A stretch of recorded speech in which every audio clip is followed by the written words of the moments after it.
Good morning, everyone. So I want to tell you a story of how I help a client build an AI code reviewer using Serverless and Bedrock.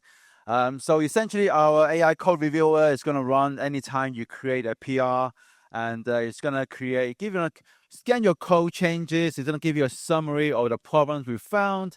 And in this case, we're going to tell you that, we found that they're using the YAML library, and if you use the YAML.load, directly against some untrusted YAML file, there's a potential risk for arbitrary code execution. So obviously that's going to be bad for you. So we are going to show you how you can fix this. And this is a line of code change you can make. And we can also just give you the suggested fix that you can use the button at the bottom right there to commit straight into your PR to fix the issue if you agree with our suggestion, of course. So anytime you create PR, we're going to do this for you. And there's also a front end where you can go to evalua.io to see a history of all the changes or the problems that we've identified in your code bases, in your pull request. You can have either a personal or a team account where you can invite other people into your organization so they have all the same access to the repos and the history of the problems that we've identified. And you can also just add more repos to the system so that anytime you create PR against those repos, you can get this code scanning from us. So today I want to talk about the architecture that we decided to go with, why we decided to use the Serverless and the Bedrock, and the meat of the toy is going to be some of the lessons we learned, mostly about the real-world limitations and challenges when it comes to actually building with AI using LLM technologies. So this project was put together by just two people. Me, I did all the backend work around anything that's on AWS, and Sam, who was the client, who is actually a really good front-end developer. So he did all the work around the front end. And the goal for this was to, at the time when we started at the end of 2024, the whole AI code reviewer thing was a pretty brand new market. There's not many people in that space at the time. So you had the Corbett, you had the Code Rabbit, and we wanted to try something ourselves to see if there's something we can do that can challenge those players. And we wanted to get something out and test it against the market quickly. And of course, Sam, being a front-end focused engineer, he wants to make sure that once it's done, there's not much work for him to have to maintain going forward on the back-end side of things. And of course, he was bootstrapping everything himself. So we wanted to have a solution that's also cost-efficient. But if we need to be, it should be able to scale to support many thousands and thousands of customers. But as any business, especially for startups, you want to make sure that your revenue stream is relatively healthy compared to your cost. So part of that is going to be to grow the business in terms of revenue, but part of it is also about keeping your costs under control.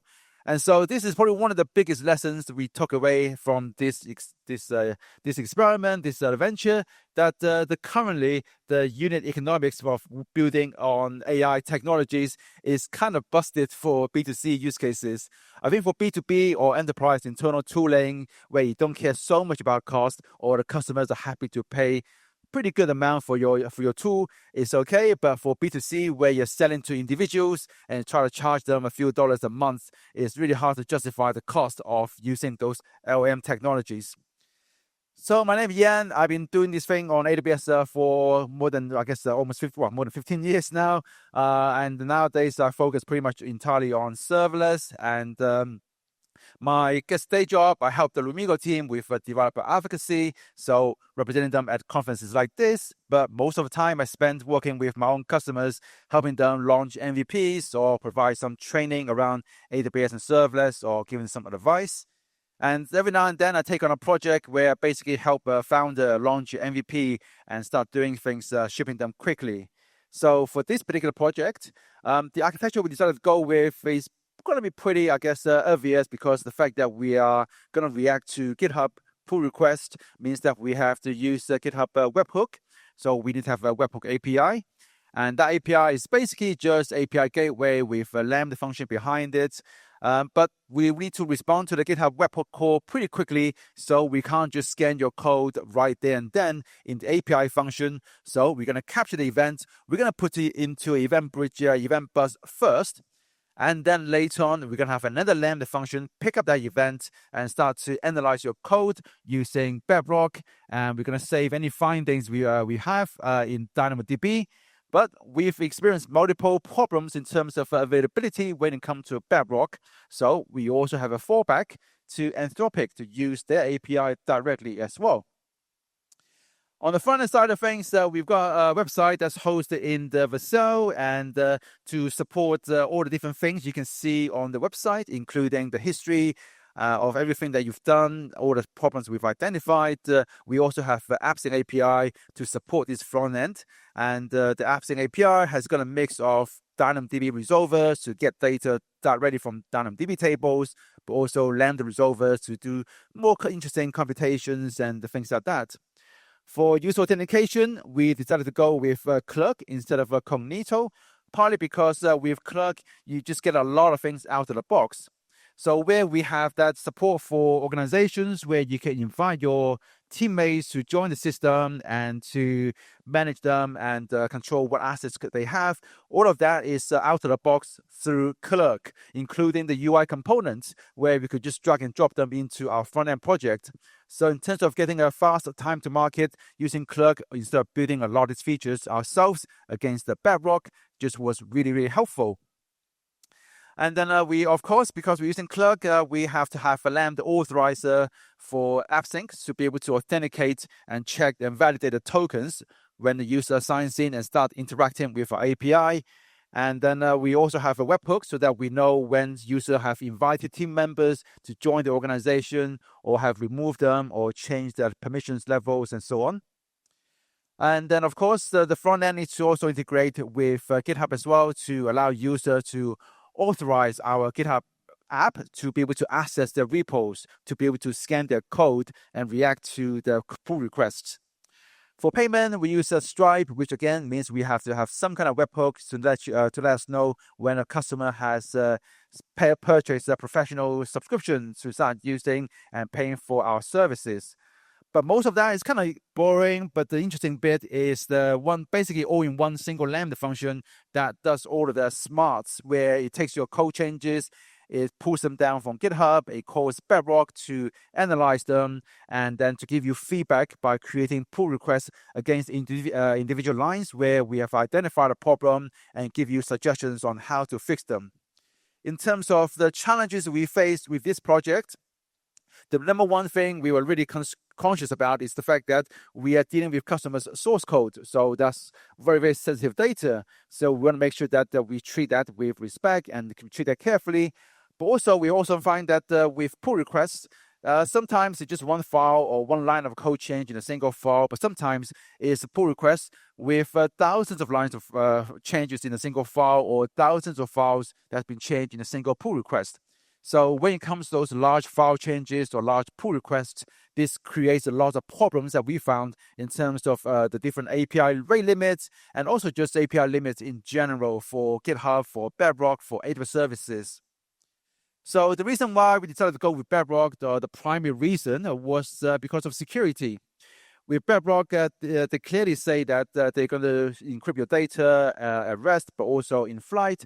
But also their privacy agreement says that they're not going to take your data, either the input or the output, to train other models or to sell them to third parties. And what we desperately wanted to avoid is situations like what happened to DeepSeek pretty soon after they launched, where the entire chat history for anyone in the world was exposed publicly on a ClickHouse database that anyone can access. So we checked carefully on the Bedrock's privacy agreement to see what policy they have, and they did say clearly that they're not going to take our data for training or for selling to other people, and that's great. One of the important reasons for us to choose Bedrock, but because we also fall back to Anthropic. So we also need to make sure that any AI model we choose or any AI provider that we work with have the same level of privacy policy. And luckily, as far as I can tell, Anthropic does the same thing in terms of its privacy agreement. So that's all good. Again, going with serverless, partly because that's something that I'm really passionate about, but I still also need to make sure that I'm doing the right thing for the customer. And for us, reason to go with serverless is also partly tied to the fact that we know from day one we're not going to have millions of customers. So in terms of the pay-per-use pricing we get with all these services, it just works a lot better when we're starting out.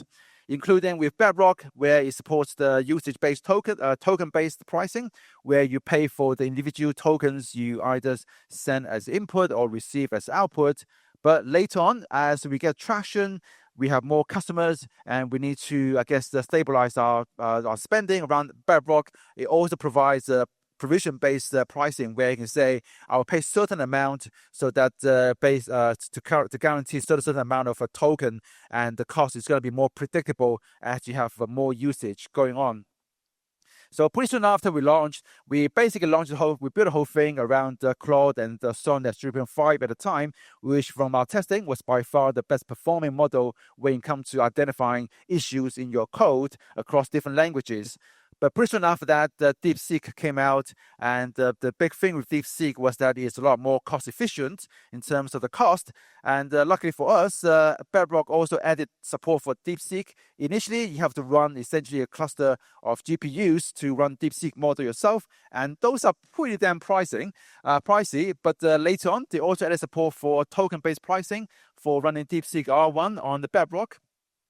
And if you look at the pricing compared to Claude, the Sonnet, the Haiku on using Bedrock, or using DeepSeek on Bedrock, is fairly bit cheaper, especially on the output tokens compared to Sonnet, which is probably the best performing model we found at the time. But that is still quite a lot more than if you were to say use DeepSeek's API directly. But ultimately, you get what you pay for. AWS may be charging more for using DeepSeek on Bedrock, but they also provide much better operational experience and security compared to using DeepSeek's API directly. Again, DeepSeek is a research lab, and I trust them a lot less compared to AWS in terms of making sure the infrastructure is good, is secure, is treating my data in the right way.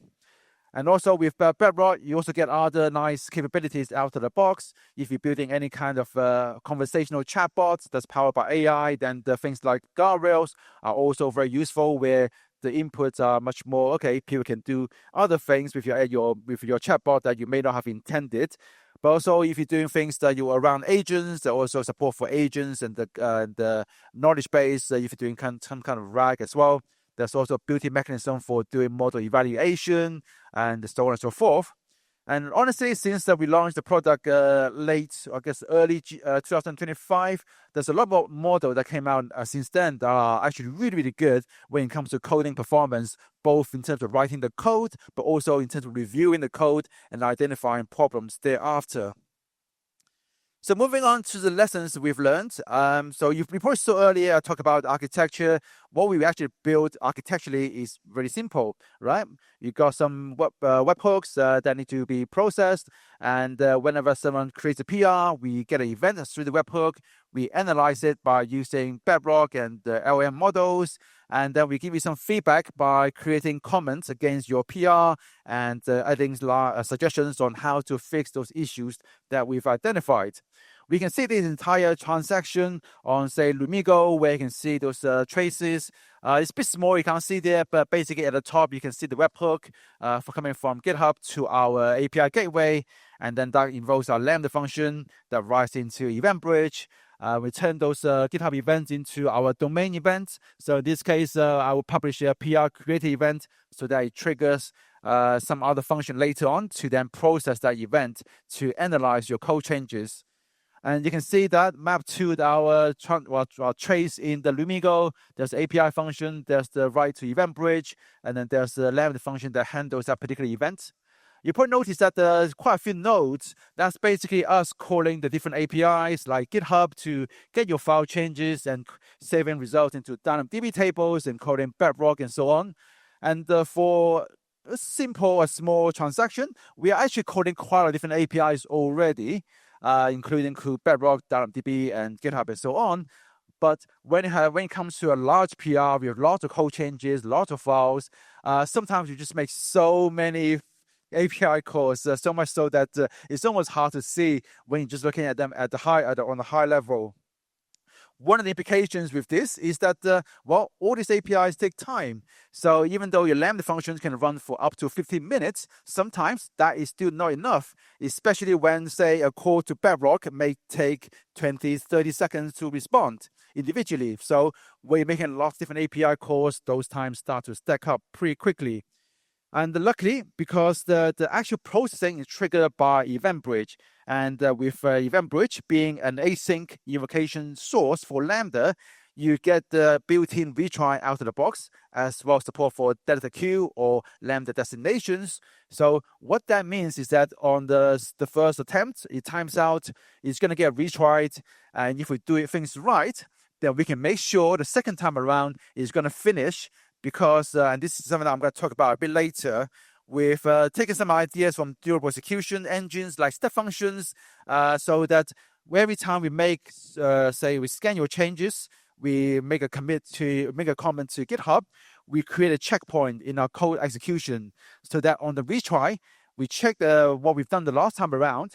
If we've already analyzed this file, if we already made a commit, so the comment to GitHub, then we skip it over. So that means on the retry, we don't have to make all those calls all over again. We can skip over to where we failed and continue from there. And therefore, the second time around is not going to get the same timeout. It will just continue from where you left off, from where you failed, and continue onwards.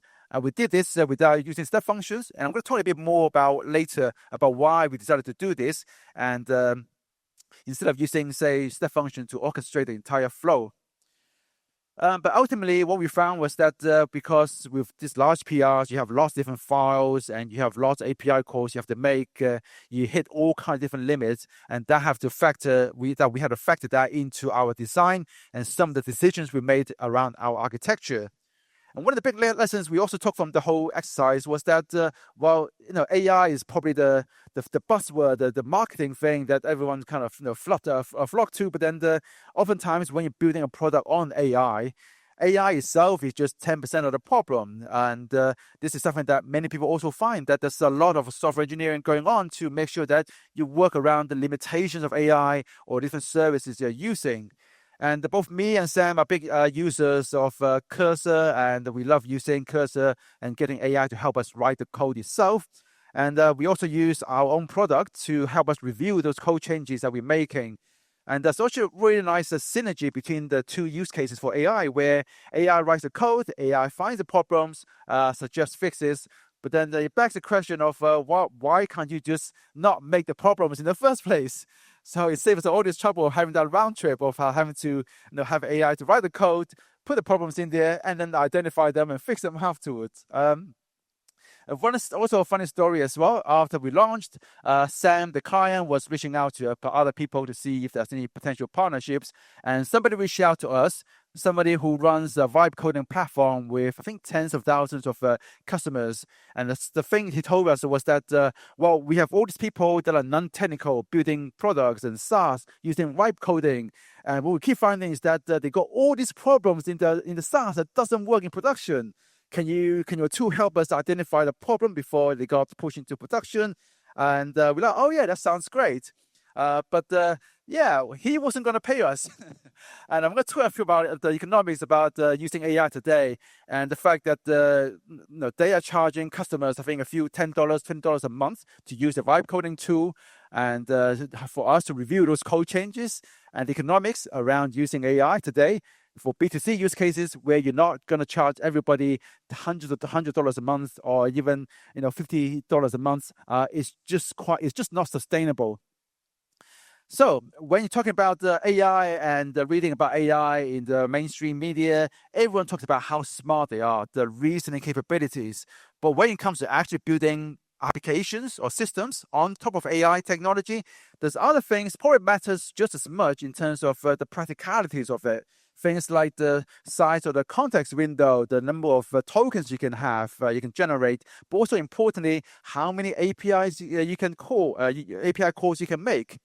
And one of the things we really quickly learned, at least at the time, was that the context window size is going to decide whether or not we fit the entire PR or as much of it into one prompt as we can, versus having one prompt per file as we analyze them individually.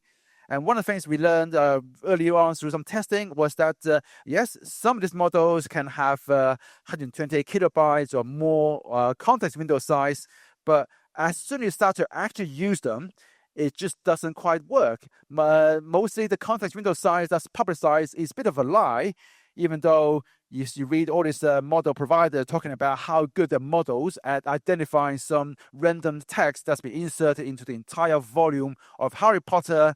But turns out they all use one exact the same benchmark called the needle in the haystack benchmark, where the models can retrieve that random bit of text that's been inserted into Harry Potter. But we've actually tried to upload, say, a large PDF file to a model and try to ask questions about that. Very quickly, you find that the model just gives you hallucinations or incorrect answers or not able to answer questions that are clearly there in the PDF file you uploaded. And the reason for is it almost feels like someone can recite pi to the thousands of digits, but don't know how to use pi to calculate the circumference, the area of a circle, for instance. And this is where we have we found that later on, much later on after we launched a product, that a new benchmark came out called the Fiction Life Bench, where you actually test the model's ability to reason with large context window. And at the time, I think most of the models basically falls off as soon as you have about 32 kilobytes in your context window. Nowadays, that is still pretty bad. It's gotten a lot better. Except for 4 of the models, everyone else is still kind of doing badly, including Sonnet and other Claude models. But Gemini 2.5, GPT-5, and Grok 4 has been specifically architected to work better and be able to reason more, or at least more accurately, when you have a large context window. And that's also one of the reasons why a lot of the frontier models can technically support, say, a megabyte of a million token context window, but in the commercial models, they don't actually give you that, partly because of cost, and partly because the model's ability to reason really falls down as you add more and more stuff and fit more and more stuff into that context window. So next time someone says, oh, context window now is 1 million tokens, so you don't need RAG anymore, think again, because as much as you can fit that data into the context window, your model's performance in terms of reasoning is going to fall off pretty significantly as you do. And so that kind of informed our decision to basically scan one file at a time, and later on, as if we need to, we can also do some batching there as well. So in terms of model selection, those are some of the things that are really important to us. And I think choosing the right model for your workload is probably half the battle when it comes to AI. And I guess a big part of that challenge we found, at least working with Bedrock, is the API rate limits. Because with Bedrock and specifically with Sonnet 3.5, which was a model that we decided to go live with, you can only make a measly 50 requests per minute by default, though not 50 per second, per minute. And if we decided to scan one file at a time, it also meant that potentially one big PR can come in and you consume all of our available throughput so that nothing else can be scanned and analyzed for the next minute. So there's a couple of things we can do to increase this, including just asking AWS to raise throughput to 1,000 per minute, which we did.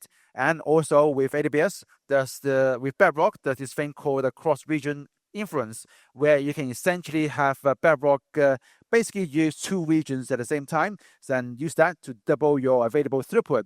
And we did that as well. But that still only gives us 2,000 requests per minute on the Sonnet 3.5.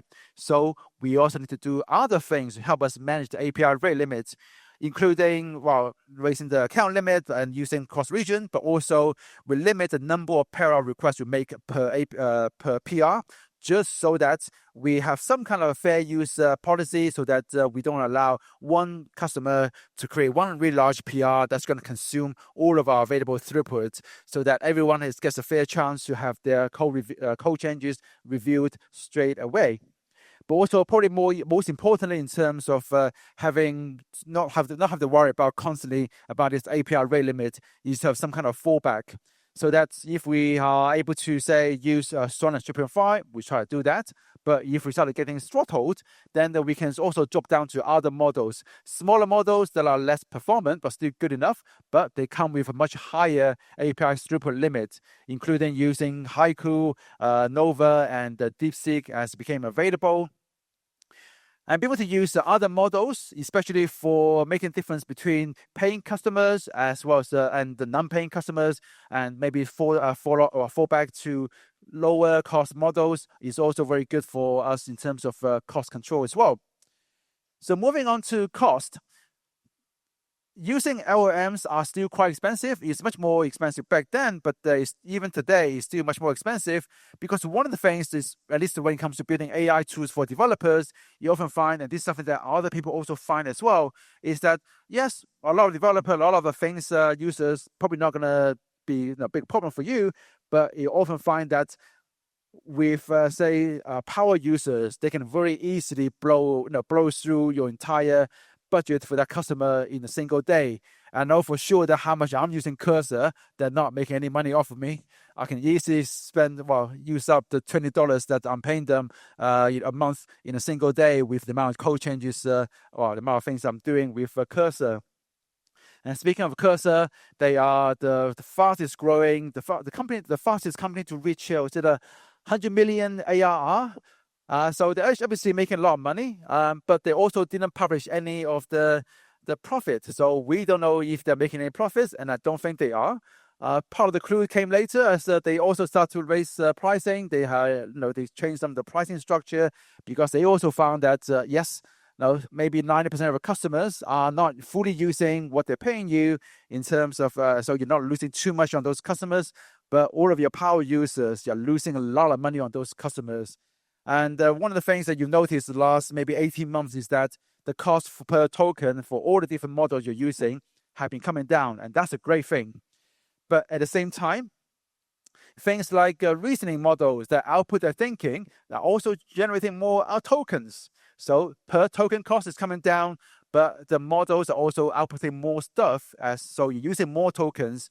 But also, we are in an era now, we are doing, everything has to be agentic. It can't just be using AI anymore. So instead of one prompt, now you have, or maybe a few prompts, now you have a unbound number of potential prompts depending on what the agent decides to do, because the AI has agency to do different things.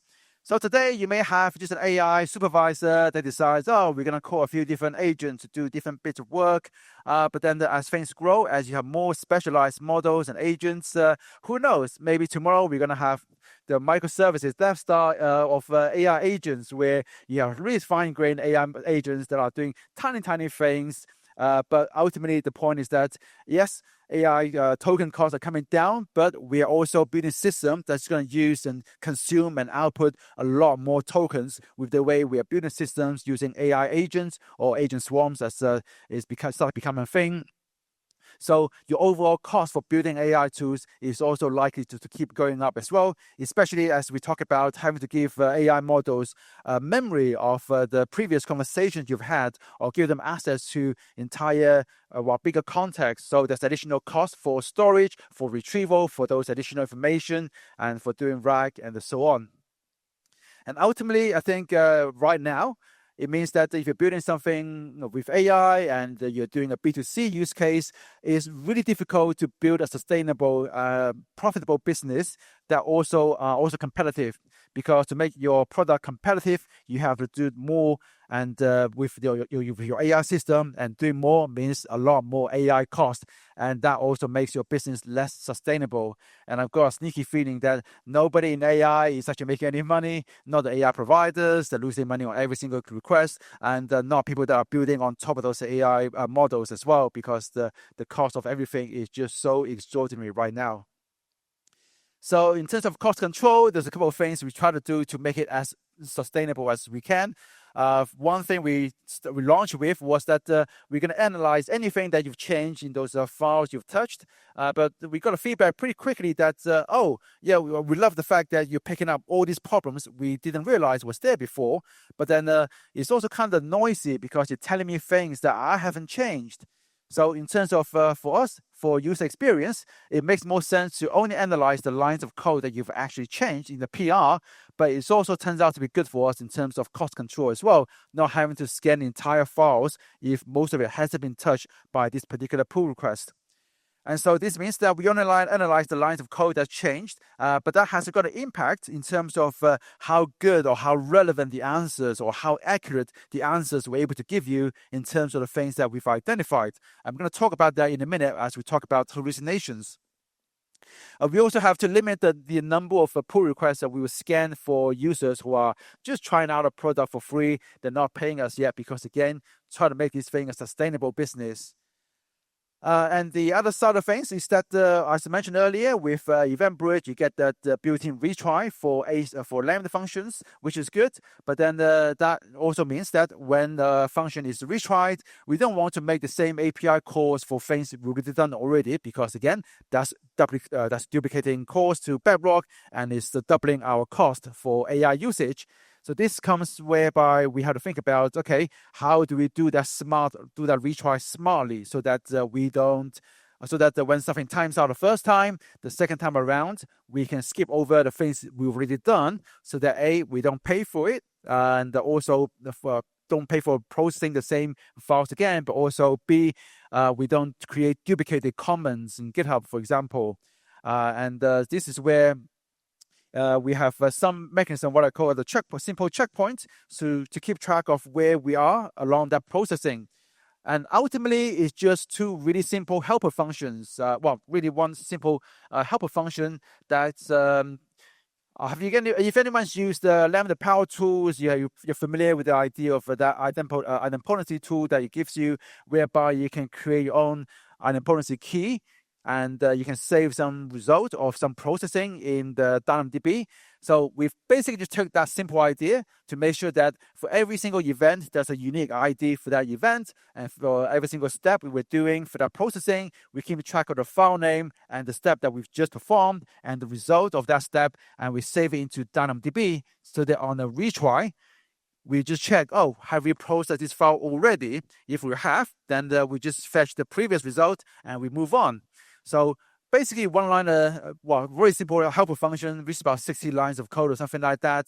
And we just put it on all the different places where it's important to have a checkpoint in our code so that on a retry, we don't try to do it again. You may think, okay, well, why not use step functions and just take your basically your Lambda function that does all the analysis and turn all the analysis steps into a state machine instead. The short answer is that it's just simpler to have checkpoints in your code so that as we're doing all the different steps in that processing in the process of analyzing a pull request, it's easy to reason about the code. Whereas with step functions, if you break things up into different states, then part of your business logic is in the ASO and part of it is in your Lambda functions. So in terms of understanding and reasoning with what you have, it's going to become much harder. There's going to be a much higher cognitive load. But also using step functions, as you saw earlier, we've got lots of different things we have to check, especially for large PRs. So that's also going to create another pressure in terms of cost control to have state machines that's going to have lots of different state transitions, which is why we decided to just stick with what we have and go with using simple checkpoints instead to give us some durable execution in our particular workflow. But we also noticed that, as I mentioned earlier, in terms of the response, the latency is still a bit of a challenge with calling Bedrock to analyze even a single file with even like small number of lines that's changed. You are seeing response times that takes, 10 to 30 seconds to respond on average, which is quite a bit, and it starts to stack up pretty quickly. But also when it comes to calling Bedrock from Lambda, where we are paying by the millisecond of execution time, it also means that we have all these Lambda CPU cycles, milliseconds of execution time that we are paying for, and we're not doing anything with them because we are just waiting for Bedrock to respond for like 30 seconds of time that we are paying for. So one of the ideas I had was we can use AI to do a lot of the more interesting, more dynamic checking for things that we can't think about ahead of time. But for stuff in the building stuff in the cloud, many of our customers there are also a lot of things we can check statically. So while we're waiting for while waiting for Bedrock to respond, we can also run those static analysis tools on your code, on your code changes, things like checkoff, or if you're using Terraform, or CDK nag if you're doing CDK stuff, or maybe CloudFormation nag, CFN nag if you're using just raw CloudFormation or SAM and what have you. So there are other things we can do to make use of the CPU cycles while we're waiting for Bedrock to respond. And that brings us to hallucinations. And in our case, we asked Bedrock to give us back the response in terms of the issues identified, the references to industry standards like security, bulletin points, so that we can reference them to tell you why the thing we found is the issue. And we want that back in the JSON format so that we can turn that into a nicely formatted GitHub comment and put that against a specific line where we've identified the issue. And 99.99% of the time is fine. Everything just comes back exactly as we want. But sometimes the AI model just goes, nope, here's some plain text. You deal with that. So this doesn't happen very frequently. And luckily, it's really easy to catch because, we try to JSON parse it. It doesn't quite work. It's not in the right format. Then we just retry. That retry happens before we put a checkpoint, whereby we say we've analyzed the file. So we just retry and it'll be fine. You'll come back with JSON as we expect. So that's all good. Simple hallucination to deal with. There are also other hallucinations that are a little bit more annoying, whereby we say, oh, please give us some references to industry standard stuff like OWASP and whatnot. Again, most of the time it comes back with relevant stuff, but sometimes it just makes up stuff, makes up the reference code that doesn't exist or URLs that doesn't exist, which is kind of annoying. But again, very easy hallucination to deal with. You just do the curl against the URL. If it doesn't exist, then you just say, okay, right, we just remove that particular line from the output so that we don't include that in the GitHub comment. Some other hallucinations are even more annoying to deal with because with the way we've done things, we want to give you a comment on the line that is having the problem. So we need a line number in the PR to tell GitHub where to place that comment. And sometimes it just makes up line numbers that doesn't exist in the PR. So when we call GitHub, and GitHub just goes, no, what are you talking about? I don't know what this line number means. Again, annoying, but also easy to deal with. We just ignore those issues. Again, that also means that we're not going to find absolutely everything, but that's okay because you should be using our tool to help you and assist you with other human-driven reviews as well. You can't just rely on us to tell you everything that's possibly wrong with your code changes because there's a lot of things we don't understand about what you're doing in terms of the business context and whatnot. And talking about things that we don't know about your code changes, another example I gave you earlier where we identified that the fact that using JS YAML and using the YAML.load function, it has got a security vulnerability for remote code execution problem. Well, it turns out that particular fix that we suggested doesn't work anymore because it was removed from the version that we were actually using. So this is a pull request from our own code base. And this is kind of problem that we know how to fix. The reason why the model hallucinated or got it wrong this time is because it was only looking at the code changes, but it wasn't looking at the bigger context of your code base. It doesn't know the version of JS YAML that you're using. So we can actually fix this by giving you more context about what it is you're doing, putting down the entire code base before the pull request and looking at the commit changes, and then be more smart about understanding for the fact that you've got this using this YAML library is potentially a problem. Then let's check what version of JS YAML you're using, and for the version you're using, is this fix still relevant? Is this problem still relevant, and so on. So that means that we can solve a lot of these inaccuracies by doing RAG, by doing more agent, by making this process more agentic so that the agent can at that point decide, okay, is this the issue? I need to check what version you have in the package.json that may not be part of the PR. So I'll check what you have in your code base before the pull request, and we'll check the documentation for JS YAML version 4 to see if this is still a problem. But as I talked about earlier, to make the product more competitive, to make it better, more accurate, also means you got to do more and build more sophisticated AI systems. And that also then makes your business less sustainable, or make it harder for you to build a sustainable business. And unless you've got investors who are willing to spend lots of money to keep funding your losses because you're using AI systems and you're not making a revenue, you're making a profit, it becomes quite a difficult challenge for companies that are bootstrapping and trying to build sustainable business by building AI tools. So those are the lessons I took away in terms of actually building an AI product today. Well, maybe not today, but at least as relevant as about a couple of months ago. I'm sure you got a lot of questions about some of the decisions we made and could we have done things differently? For example, why didn't we think about doing a CLI tool instead of having to wait for a pull request? The short answer is, well, we didn't think of it because at the time, nobody was doing CLI-driven AI tools. If you look at what CodeRabbit is doing today, they are doing that. And one of the benefits of being able to do the code reviews on a CLI is that you can integrate with something like Claude Code. So you can, that synergy I talked about earlier, where AI is good at generating code, AI is good at fixing the code, but not both at the same time. So if you're using something like Claude Code, a CLI tool, you can actually have a CodeRabbit CLI as part of that development chain. Then can tell Claude to say, okay, do this work for me. And when you're done, check your changes with the CodeRabbit CLI, so that you can have a better chance to one-shot a solution that doesn't have all these security problems come out of the gate that you have to then fix and identify and fix later on. But you also look at what CodeRabbit is doing. They also have got a built-in VS Code integration.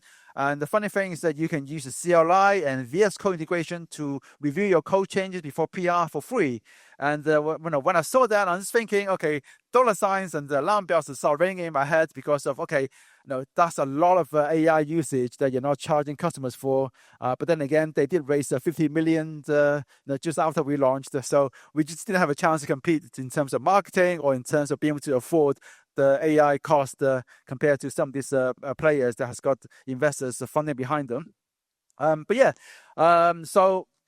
Well, that's the talk. And if you guys got any questions about some of the things we decided to do and how could we have done it more or done better, feel free to ask me because you've got time now. But I'm going to be around for the rest of the day, so you can always just grab me and ask me questions if you want. But otherwise, thank you so much, and I hope you enjoy the rest of the conference. Thank you very much, Jan. As insightful as ever.